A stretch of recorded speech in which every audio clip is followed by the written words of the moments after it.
Okay, so hi everybody, and welcome to a brand new episode of Awakening Nation. I'm your host, Yogeeta Mistry, and today on my show, my very special guest is Jonathan Trapman, author, independent journalist, photographer, and common law advocate. Jonathan started his career in the early 70s as a photojournalist for Fleet Street. Disillusioned by the level of deceit which mainstream media is imbued in, unbeknownst to him, he jumped from the frying pan into the fire and found himself in the advertising and marketing arena. It was here where he became one of the industry's top photographers, but it did teach him everything about propaganda and mind control, which is something that we're seeing. It's so prevalent at the moment, it's so prolific, the actual mind control and psyop in the media. The turning point for Jonathan was when he realised on the one occasion he wrote the truth for one of the industry's top magazines, he was told it was so good that they'd never print it. And it was then he knew he had to move on to greener pastures. Walking the path of self-discovery, he had another turning point when his journey led him inward to becoming a yoga teacher. I was really interested to know more about that, Jonathan. Combining his many diverse talents, he's currently manifesting a book series called Freedom Cycle, sharing seminal pieces of his photography to illustrate how we're all gifted through experience and pointers on our life path. I think one of the most important things I want to talk to Jonathan about today is to share, as he puts it, the holy grail of returning to common law and our sovereign being, expedited through the COVID debacle, the mortgage and the banking fraud. Oh my goodness me, have I opened my eyes up to the mortgage and banking fraud. I had never had a clue. And other machinations in society to bring us the sort of future we've not only aspired to, but we'll get to experience in our lives. Welcome, Jonathan. Thank you, Yogeeta, very much for that very wonderful introduction. Appreciate it. I wanted to get it all in. I'm a little bit OCD like that. So, Jonathan, I'll tell you what, I'm really intrigued about your journey. Obviously, when we spoke on the phone last week, is that you worked for Fleet Street. So, at first hand, you know what the industry is like, as you put it, telling porky pies and putting them into column inches. Did you know about that before you entered the industry? No. I was as innocent as many people were, and unfortunately still are, that what you see on the TV and what you read in your newspaper is the gospel, and why would they ever tell us otherwise? So yeah, I went in as what was I, 21, something like that, as a youthful trained photographer, and my writing actually went right back to when I was 9. I've been writing since I was 9, producing my first slim volume then, which was absolute trash, but a treasure in the album. So I went in. I had the very good fortune when I'd done my photography training to bump into a guy called Joe Bangay, who was one of the Daily Express sports photographers. A great guy, a complete renegade, and he traded space in his studio for me doing his black and white printing, and therefore I get everything for free.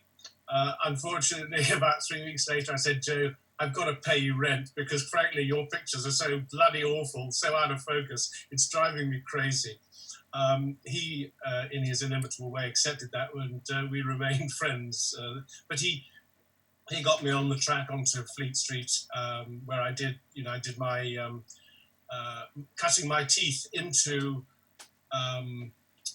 the media industry, which was, even in those days, even in the early 70s, quite the most repugnant arena to be in, albeit it was exciting. And so very quickly, thankfully, my soul part said to me, this is not where you need to be. You've tasted it, you've had it. And so, after a couple of years, I decided to quit there. I think it was a bit longer than that, but I decided to get out of that. And but I still, in that time, I managed to work with some fabulous people. And it wasn't the people so much as always. The people are there and they're great people, but it's the whole machinery, it's the whole modus operandi of the owners that actually drive what the collective.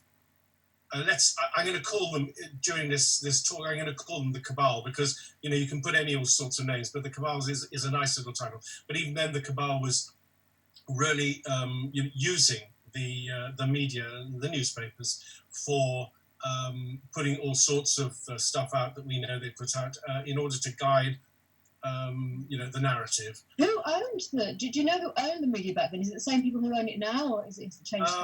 There was then they were individuals, many individuals. In fact, my great uncle, which I write about his complete story, because he in the modern line of my family genetics, he was the one that completely outed the Rothschilds and the Rockefellers and the J.P. Morgans when he was as the war correspondent for the Telegraph in New York at the time in '28.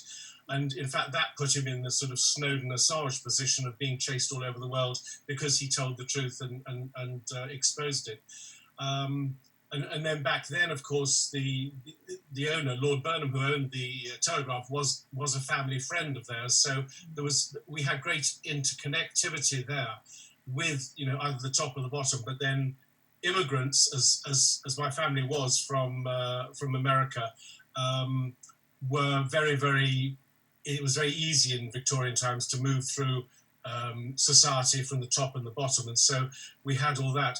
And where it moves then into the 70s, when I was there, there was still the Beaverbrooks, had owned the Express. I'm not, I cannot remember whether Murdoch. I don't think Murdoch at that time had the Sun, but those were all various things that very, very swiftly moved into the conglomeration that we have today. Yeah. And of course, those are the people. We'll talk later about this, but those are the people who are going to be served their justice very, very shortly.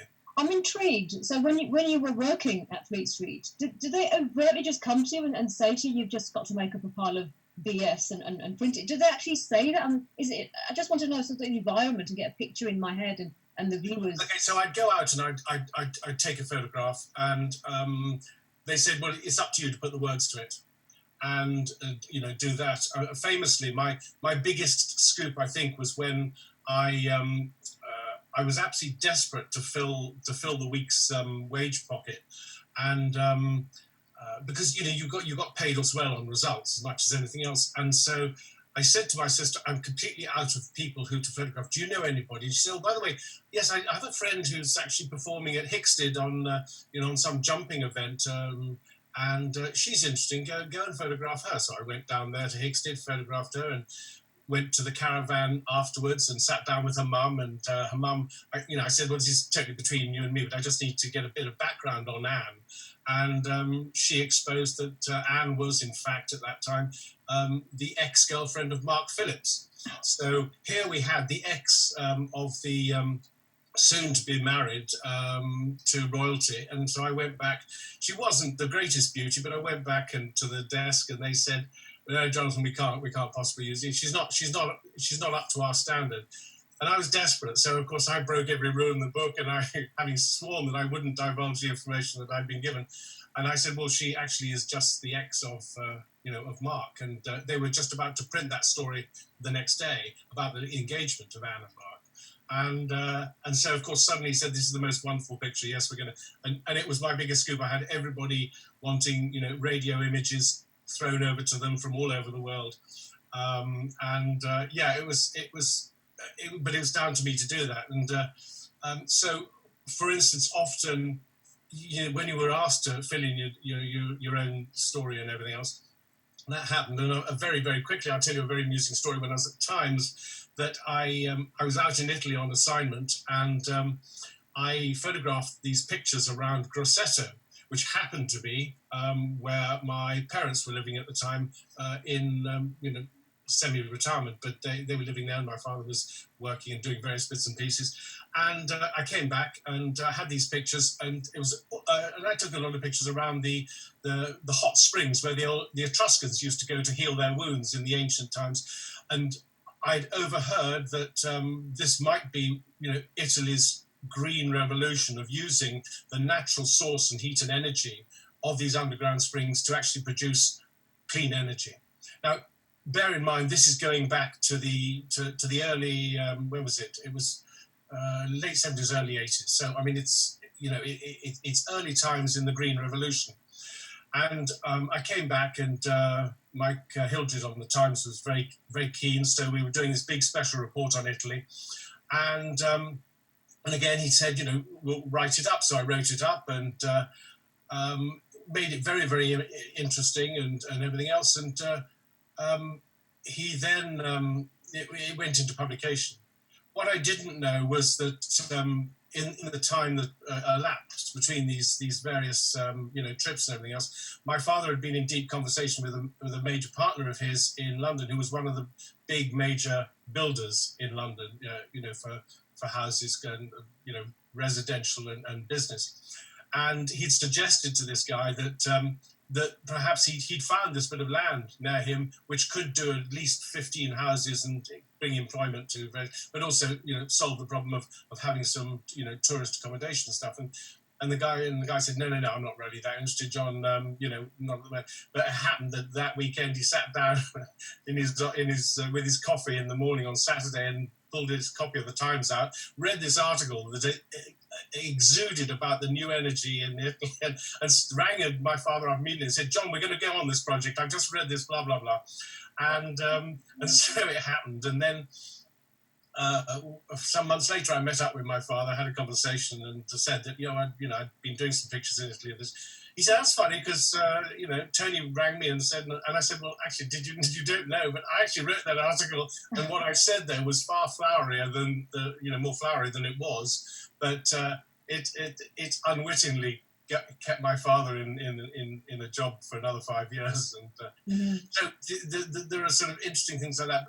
Those things were very much under our control. And of course, that does come back to someone like myself who, well, what am I telling? What am I relating? How am I relating what I'm seeing, what I'm gathering, to be truthful? So as much as it was down to me to have integrity, it was also down to the newspaper. Now, the newspaper put integrity one side, and of course, when you're in the sort of energy of youth like that, you're lapped up with it, and so. Yeah.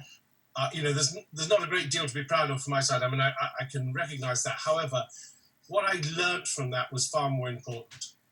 Was the machinery, the machinations, and how it works. And so when I then went back into when I hopped back from, as you said, from the frying pan to the fire into the advertising media, I got an absolutely wonderful education in propaganda, in all the best things and all the worst things in that industry. Mm-hmm.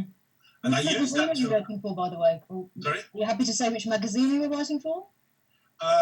In there, I was working for everything from, I was going to say Saatchi's, but no, I refused to ever work with Saatchi's because they were the biggest bloody criminals, and they still are. And I was never going to soil myself, but I worked for major agencies globally on all sorts of things.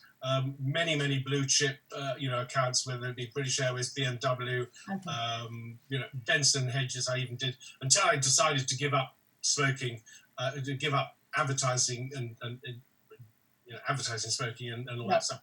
But so I mean, I had a fair range of that, and then the Condé Nasts and the because that's more than just Vogue. It's all the other good things. Because my photography, I was able to range over a wide range. I had touch within all parts of the industry, which was great because of not only the people you meet, but also the lessons you learn, the experiences you have. And thankfully, I became mature enough not to get drawn into that whole celebrity nonsense and stuff. Yeah. But I did make contacts with all of those people, and I just listened to who were the people who were actually inside but outside the whole thing. So talk about this article you, on the one occasion you wrote, and it was on commission, you said. Yes, they asked me to write that for the magazine, which was great. And I mean, I was very, very happy to. But by that time, I had done enough inner work to know that this was not the place that I was going to be till I got my watch or whatever they did.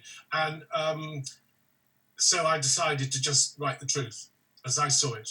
But as always, as I intend doing, is to write it with solutions. So how do we get out of this? What do we do? What do we have to do? And what are the rewards for doing such? And that's precisely how I actually went about that. What was the article about? What was it about? It was about how the black night of the 20th century, the advertising and media industry, could actually, if they really had it in them, to become the white knights of the 21st century. And that encapsulates it. And through today. And how and where the changes could be, and how they, because of the influence they have. I mean, Marshall McLuhan's "The Message is the Medium is the Message" takes you straight there, because it is, whatever comes out of that box, people are going to believe it because they have nothing else to base their information or experience on. And they trust these people because these people have walked in through the screen, walked into their homes, made them so friendly. I mean, you look at the sofa on BBC morning, whatever, the jamboree there. I don't watch TV, Jonathan. I'll stop watching TV. I do, because I need to know what lies they're telling us. For instance, if I didn't, I wouldn't know that Matt Hancock, for instance, said yesterday, absolutely explicitly, "I'm comfortable with this government breaking the law." Now, he actually said that. He said that, and it was it was even reported on BBC, but with a sort of, "Oh well, yes, isn't he sweet? Of course, we know that we have to look after ourselves." Nothing about. I've got a friend, Peter Stefanovic, who's a wonderful. Oh, I follow him on Facebook. Yeah, I mean, he put up that wonderful. He put up a tweet yesterday saying that, frankly, the Attorney General and the sidekick to the Attorney General ought to be fired, because they never ever stood up to that and made it the import that it needs. But that's unfortunately where we are, and the reality is that we are living under a tyrannical regime, and that is no hyperbole. That is absolute fact and truth, and we can delve into that. Well, yeah, I was reading an article this morning. Sorry, no, watching a video. Beg your pardon. It was just a very short snippet that somebody sent me, and we've got Jeff Bezos, who owns the Washington Post. We've got Steve Jobs' widow, who owns the Atlanta, and she's bringing in her writers, her editors. Everything is under her control, under her narrative, what she wants the world to hear, what Jeff Bezos wants the world to hear. And obviously that happens over here with the media. And it's just, how did it get like that? It's a rhetorical question. How did it get like that? How did it become so one-sided, so skewed? It was easy because it's been planned for almost over a century. In fact, when my great uncle uncovered all that, that was well into that was major step one on the modern scale of global control, and it's just continued ever since. And unfortunately, the introduction of television was their perfect tool to mass meld minds on a scale that this planet has never ever seen. And as much as all this technology has helped them towards their goals, the beauty is, and the upside is, it can do exactly the opposite when it is used, because it is like money, neutral. It's grey. It has no preference. It is how and it's used by whom and et cetera, that actually makes it potent. And that is really important to remember, because when when people look at what's happening on a daily basis and get very depressed that it's looking so grey and ghastly. The first thing I would suggest to people is to get rid of that thought, because that thought is feeding the problem. Mm-hmm. Because all the time that you are telling yourself how ghastly things are, how terrible things are, yeah, they may appear that way, but the more that you give that thought to yourself, the more you are going to see that thought manifest itself around you in your environment and within everybody you connect with. So therefore, if you take precisely the opposite view, okay, there are problems, and this is how we're going about to resolve those and to actually get rid of that stuff which is causing so much pain to so many people who are unable to make that jump and leap of changing the mindset to be the warrior, not to be the victim. I do want to come on to that. That's going to be sort of the main part of this interview today. But I want to talk about, you mentioned your inner journey. You mentioned that probably about a few minutes ago. Well, when did that start for you? Because obviously you trained, you went on an inner journey and then trained as a yoga teacher. But when did that still small voice within, when did you start hearing that? When did that kind of become more apparent to you? And you said, prior to us recording, that you've been on your healing journey for 30 years. So when did that start? Well, in the mid-80s, Minolta gave me an exhibition in Amsterdam of my images, and I went over there. And during that exhibition opening, I met a very lovely Dutch photographer, and he was talking to me about how he was working with Philips and with a video disc technology, which was the big thing then. I mean, CDs. I remember that.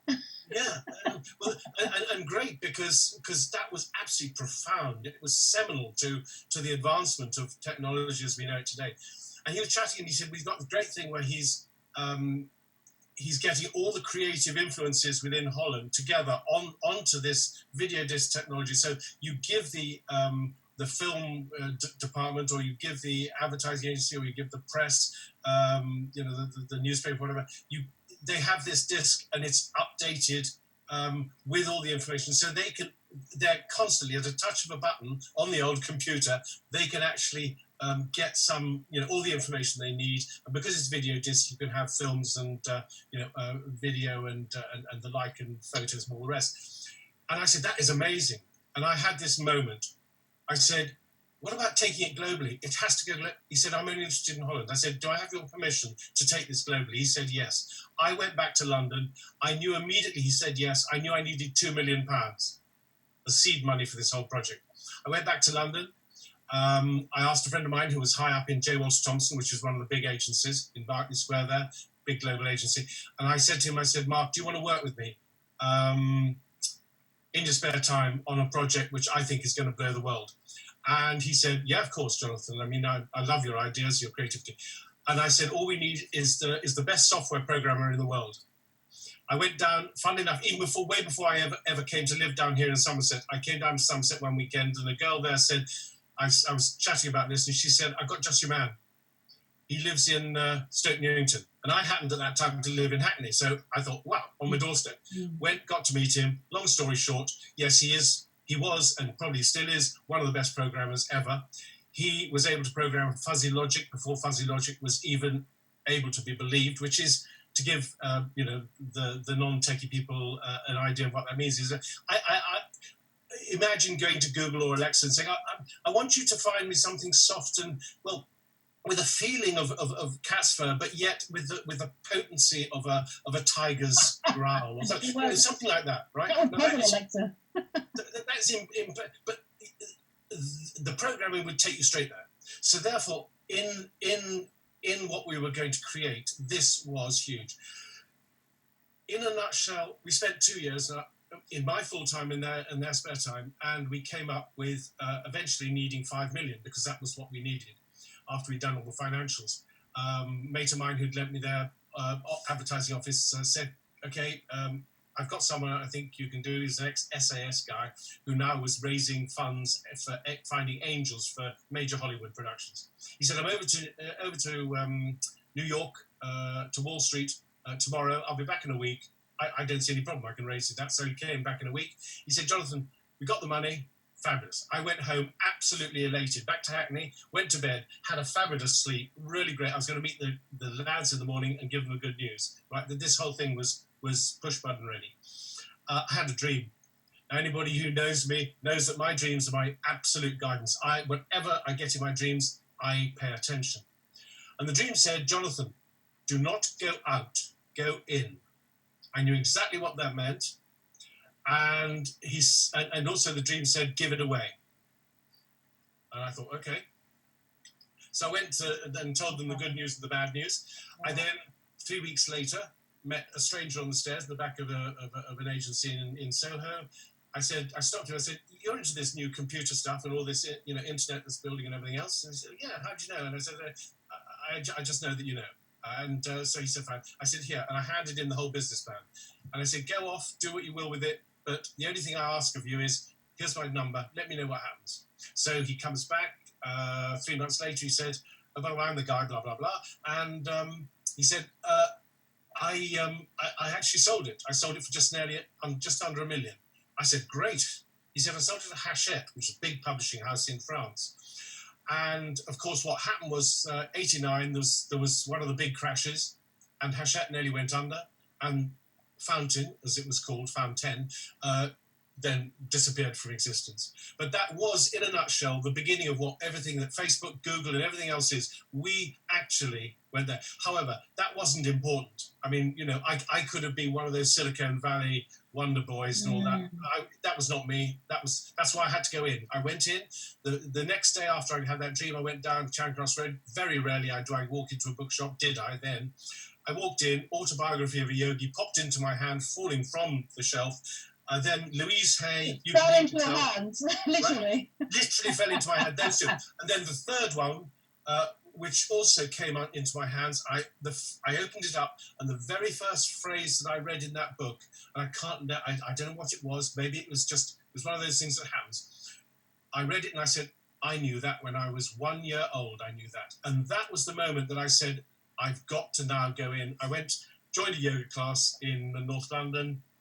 Shortly after that, one of my very dear friends was a great yoga teacher.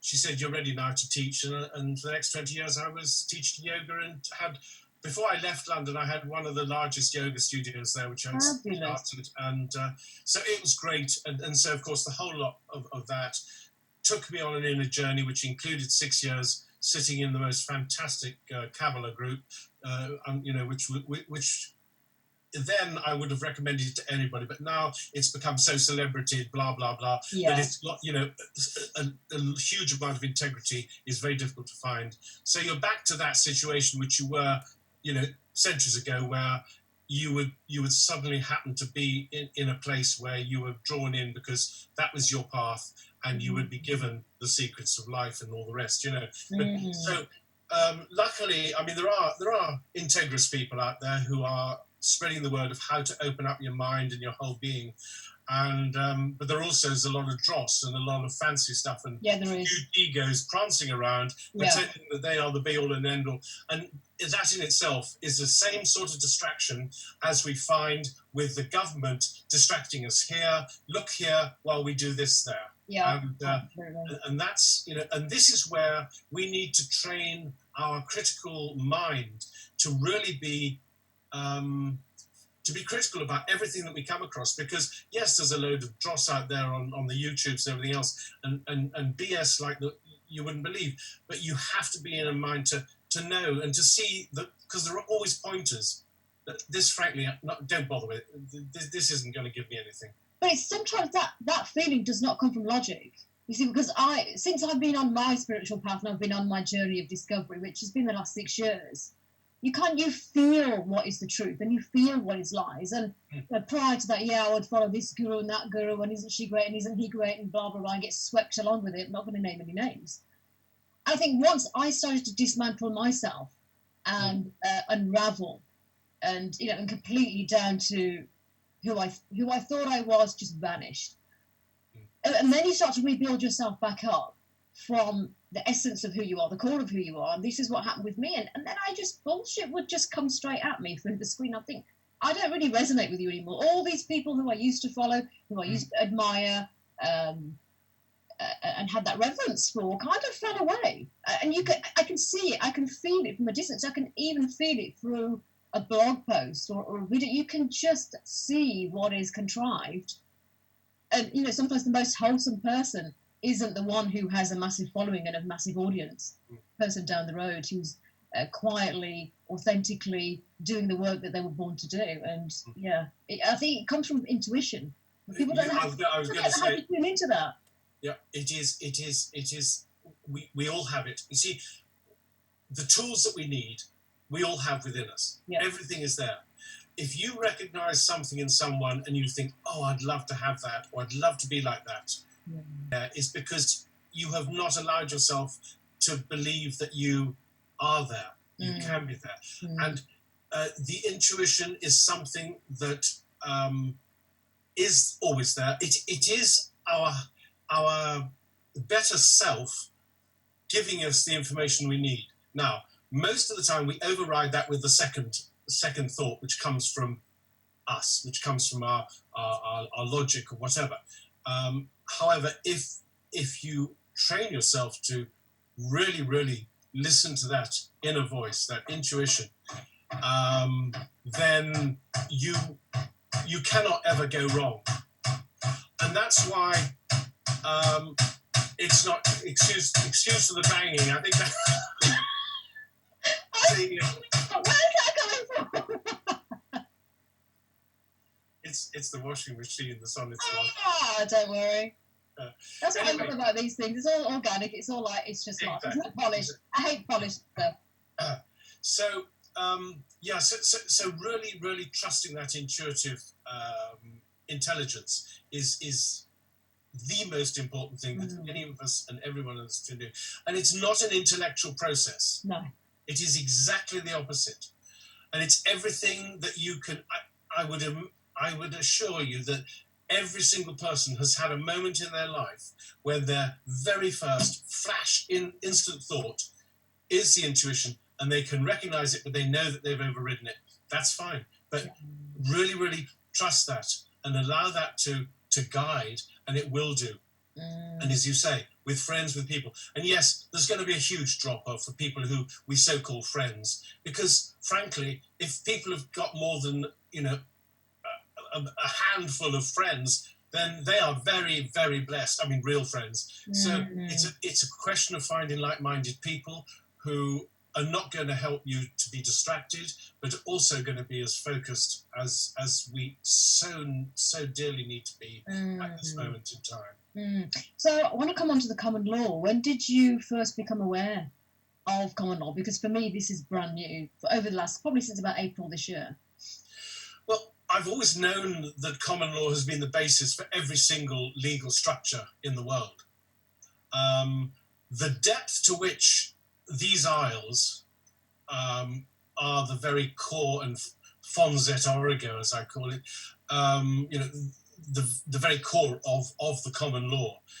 I didn't know until really I got to know Michael Benicia and his work, which we were doing on the mortgage and the banking scandals.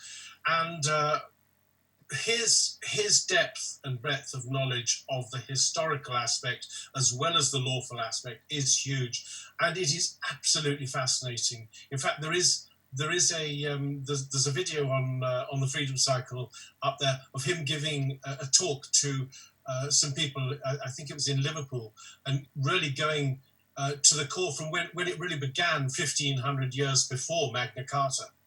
Okay. I mean, it is hugely historic, and it also, there is absolute proof, factual proof that in fact the Trojans, and this is going to be absolutely extraordinary for people, the Trojans who lost, of course, against the Greeks. It were the Greeks who prepared them and funded them for their journey across the Mediterranean to then end up in Totnes, where they put, because Totnes was the center of all the natural mineral industries that came out of these isles, and that particular part of the southwest was huge.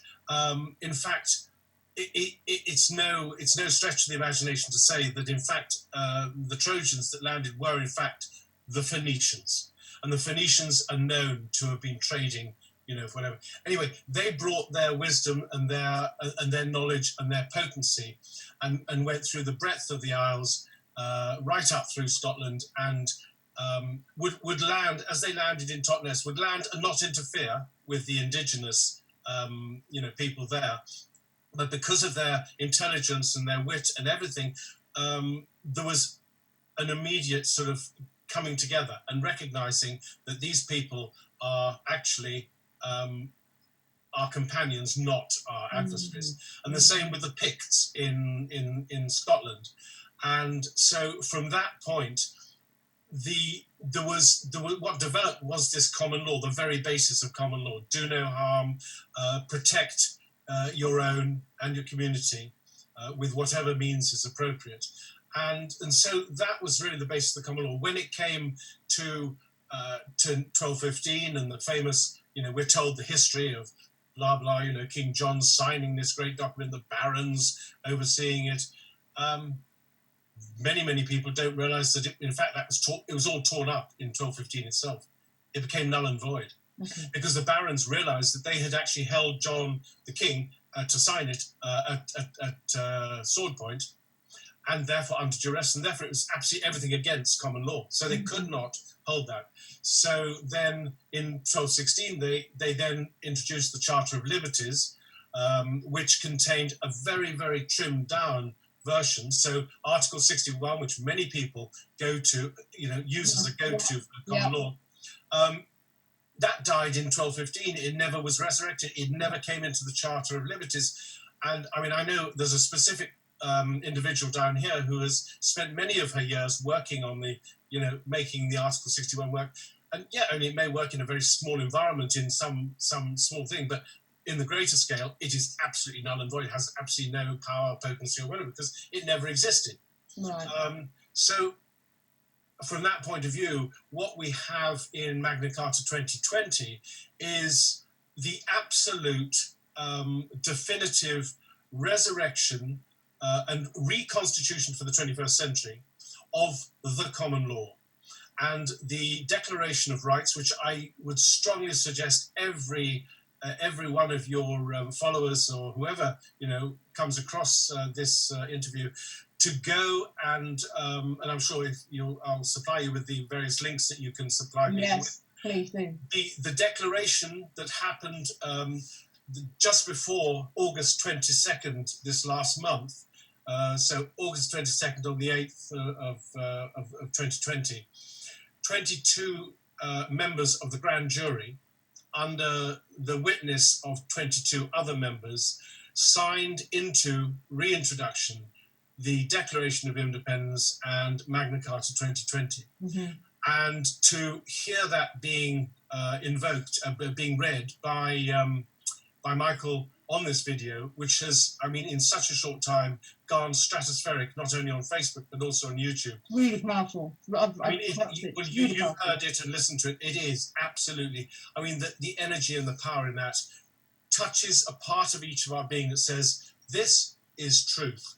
And the glorious thing is that it's ratified, and that what actually is going to be happening, and this is absolutely important, because this will define the death knell of everything that we are oppressed by today. That may sound a grand statement, but it's not, because of its veracity, and because enough people, in spite of what it may look like out there, enough people will stand up and answer the call.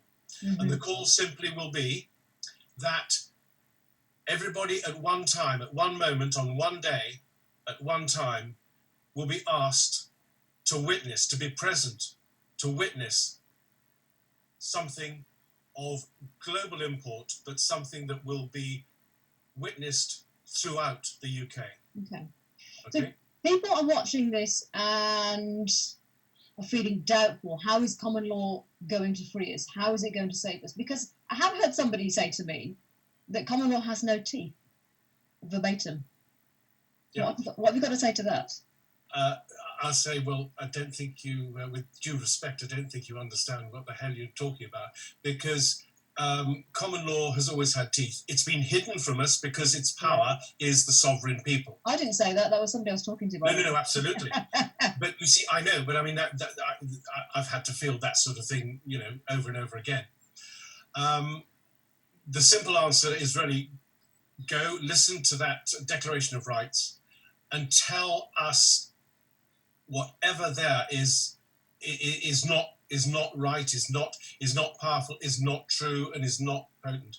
Now, they will have to come up with a factual, material reason that overrides any of that. Now, if they're able to do that, then they will be going against the top legal minds in this country. I mean, I'm talking about the very top legal minds who have all done exactly that. They've gone over it with a tooth comb to see where it falls.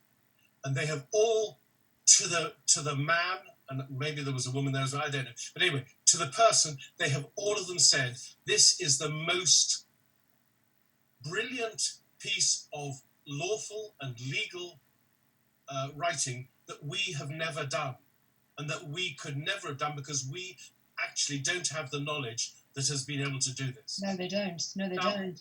For that to come from the very, very top of the hierarchy of legal and lawful goings on at the moment in this country, who are all working with a system that they are perfectly aware, having read that, is going to change them forever, and some of them put them in jail.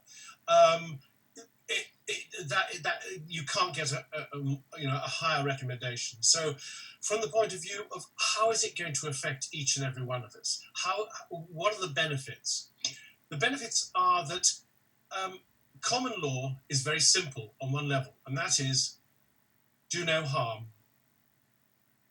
Live how you want to be respected and be seen to live for. And I mean, one of the clauses in that declaration is the right to bear arms. And there have been some people who say, whoa, that's going too far. Well, actually, if you can't defend yourself against something or someone who is imposing injury or whatever against you, then, it's useless. And it is actually a tenet. And that's a tenet which is, well over 2,500 years old. So there's nothing new. There's nothing new in this. It is merely put up there. And so what people can do is actually enjoy all the benefits that come from the implementation nationwide. And because it's what is in the basis of most, I say about 175 countries are known to have that, the common law as their basis, even though they don't implement it fully or whatever, or respect it. It doesn't matter, it's still there. It will roll out very quickly, immediately to the Commonwealth because of the nature of the UK and the Commonwealth, and very, very swiftly through to other countries, including the United States, funnily enough, because and in fact, Canada are off on a bit of a thing at the moment with their Kanata stuff, yes, endeavouring to place their common law. But underneath whatever they're doing on common law, this is the foundation, and there is nothing actually that one has to implement that isn't already in that foundation. And I mean, just for one thing, there will never ever be any taxes. That will be taken away, and that is huge for most people who know nothing else but having to survive and have a living. There will also be in place a whole methodology for everyone who has the right to have a roof over their head. Everyone to be sufficiently looked after so that they're not in want, and basically produce a society that is looked after and looks after itself and works from the individual outwards. So the local community is really important, and that's why the establishment of common law courts throughout the land is one of the first things to do.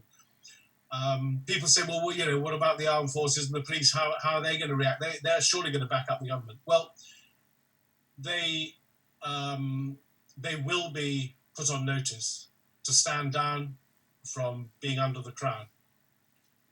and they will be told that they have to be behind the people. And that will be done from the very people that they normally take their orders from. So we're running very deep into the system where you could call our sleepers, perhaps, are now about to operate. This is as huge as that. I mean, that sounds like an ideological world. However, with the tyranny that's coming at us right now, in the situation that we're in right now, how will common law intersect these perpetrators? How will it support the inception of what you're talking about, but put the perpetrators of this tyranny to account and hold them to account? How's it going to do that? There will be immediately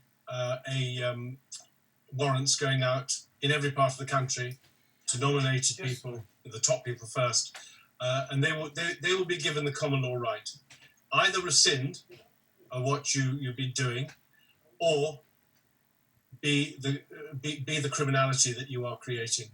And if that is the case, then the warrant will immediately be issued and the arrest will be made. And that will be the orders that the police will have, and also, if necessary, the military. Will they take it seriously?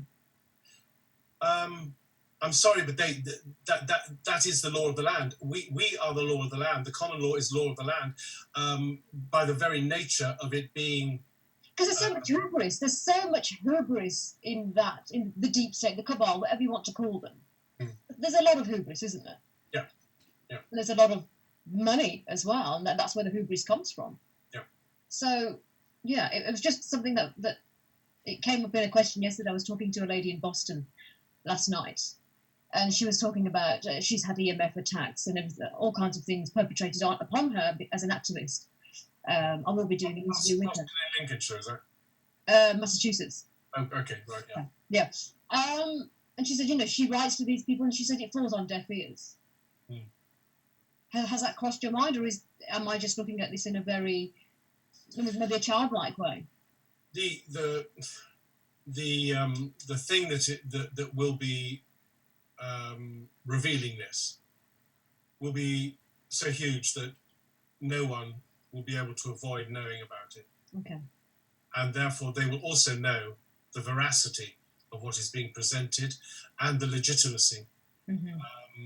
And it is absolutely lawful, peaceful, and it is just that eye opener of being able to completely and utterly come in under the radar in a situation that they will never ever be able to staunch. Like, for instance, going into Trafalgar Square and starting arresting people and all that. That's not going to be able to happen. Purely by the modality of how it's going to transpire. And that is actually all I can say from that point of view, from the point of view of, because remember, we are up against, at this present moment, we are up against an influence that is desperate to staunch this. We know definitively that they are terrified. I feel that, Jonathan. I feel there's a desperation energetically, and I have felt it for a few months now, that the tyranny coming towards us, the energy is a very desperate energy. Yeah, it's not absolutely. And the thing is that also they know that they know how untouchable we are. And that's why they can't, and they won't move against that. And that is, and this is where I need to share with your viewers that is where the fearless nature of the individual comes into its being. When you are fearless, when nothing will allow you to veer from the course that you're on, that nature is so much more powerful than the specious, lying, deceitful, criminal nature coming from the other side. And it outwits them all the time because it's not in their ken. It's not in their... They know how to deal with a revolution. They know how to deal with rebellion. And by the way, rebellion has absolutely nothing to do with common law because it is the antithesis of common law. Yeah. So therefore, lawful rebellion is an absolute oxymoron. It's really important for people to stop using that terminology because it makes no sense. and it's merely feeding in. But they know how to deal with a rebellious crowd. They've got the whole technology, be it all the sort of the mind control stuff, and they've got the weaponry and everything, and they know how to use that. Now, unfortunately, because of what is being enacted for starting on Monday with all this nonsense, and so many more people are more awake now than they were in March, there is going to be, I would imagine, a fair bit of rebelliousness. But also, that actually aids our process. Yeah. Because ultimately, people are absolutely looking for a solution that is not one of imposition, it is one of freedom. And it is that freedom. And so therefore, getting to know where your freedom cell is going to be your ticket to be the witness of this. And I say it will be the most historic event that the world has ever seen.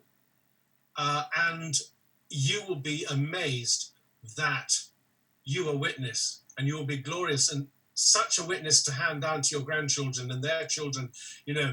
What did you do when the time came is fabulous. And so it is, and it will be for everybody who wishes to, as it were, be let know of that. Really, really important to go to the specific page to let us know where you are, who you are, and briefly an email so that we can connect and feed you up until that moment. And when that bell rings, metaphorically, if one had a camera in the sky, and you'd see what's moving towards every point to declare that. I always like to say, if anybody's seen V for Vendetta, have you seen that film? I actually have not, but it's on my list. Yeah, you got to see it. A friend of mine, Alan, wrote the original comic version, which it was taken from.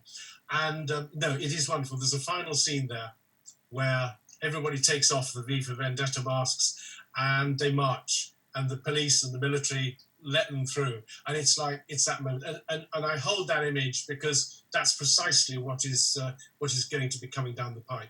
I'll put that on my watch list. I will put that on. Do you know what? I haven't even watched The Matrix. People are saying, you haven't watched The Matrix, but do you know, more and more I'm just glued to learning. I think the last 4 or 5 months it's just been incessant, just learning about everything I can. But I know a little bit about common law, but there are going to be people watching who don't know anything about it, who are completely ignorant about it. Where do they start? What do they need to do next? Well, the best place they can come is to thefreedomcycle.com, and on the nav bar, go to the Magna Carta, Magna Carta 2020. That is, go to they'll see there's a multitude of different aspects with which they can really drink in what they need to know, and by getting on to supplying us with their details, they will not only get, the evolving, stuff that they need to know, but also there will be any information that they need to wise up on what it is will be fed there. But most importantly, it will take people up to the moment when as I say, the bell goes and everybody knows within their area to meet, to witness. So is an opt-in on your website, or I know you're working in collaboration with the earthunited.global, so is it redirecting people to Earth United, or is it on your own website? Initially now to the page on thefreedomcycle.com. Which I'll put the links in the description. Yeah.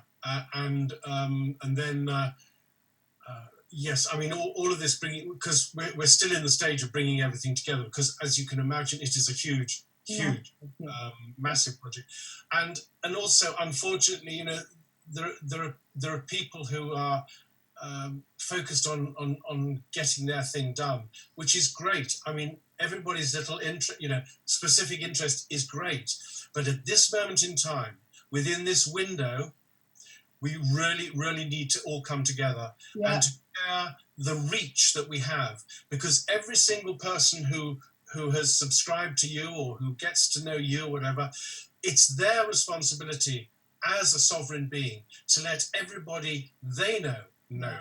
And it's, because this is the beauty. We have this instrument called the internet, which actually, when utilized, does precisely that. It goes out like a I won't say hydra, because that's a fairly negative connotation, but it goes out where all these branches go out and extend, and then the awareness and the knowledge and the information is taken up. Mm-hmm. Now, some people say, well, what happens if they take the internet down? Well, are they going to take the internet down and stop people playing their games or getting their recipes or showing their pets? Because so many people do. No, they're not, because that will become revolution, right? Mm-hmm. And even though people are buying into the nonsense that they're spouting out, when their vivus momentum, their whole point of living is in that handheld or on their desktop or whatever. When that's taken away, that will be like taking away the best meal they've got in front of them. So that honestly is not going to happen. And also to consider that they may have the means, but they ain't got the power to do that, because that is really, really beyond the pale. And I know that we've in this country we've been listening to such a load of tripe, and they literally are making it up as they go along. It's absolutely obvious. They are. I have seen some of these headlines. They're absolutely absurd. Oh, you can't sing Happy Birthday was one of the Daily Mail. I know. Anyway.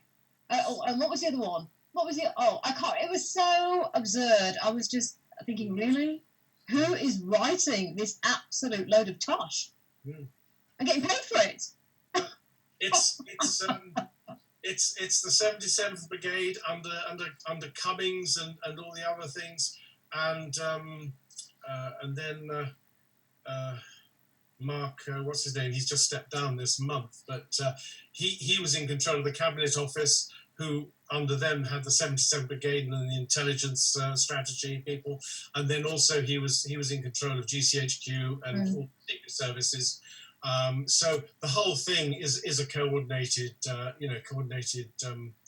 program of conditioning all of us, and this is the objective, and the outcome will be where all of these things are taken down. And I would say that anybody who is in the civil service, who happens to be privately aware of you and interested, anybody else who knows other people who are in the civil service, the simplest way to bring down this whole system is for all the people in the civil service to just put down their pens and say no. Because without them, nothing happens. And I know that there are enough people within the civil service who are really, really good human beings, but because of their isolation and not being aware of things outside of their little bubble that they work in, which is the way it is. Need to know, it runs through the whole system. By being able to really make that statement, that really helps. So anybody who's in the civil service who wants to privately be on the know, then yes, put your name down and make us aware, and we will do everything to get you to bring this to a conclusion, which it will do. It sounds hopeful. It's the hope that I want to hear, and I want to finish on that positive note, because people need hope right now, and it is there. It's like you said to me on the phone the other day, to keep that. What did you say? To keep that joy inside. To keep the joy inside, because remember, we are not miserable beings. We make ourselves miserable. We create scenarios that allow us to wallow in that misery or in that suffering or whatever it is.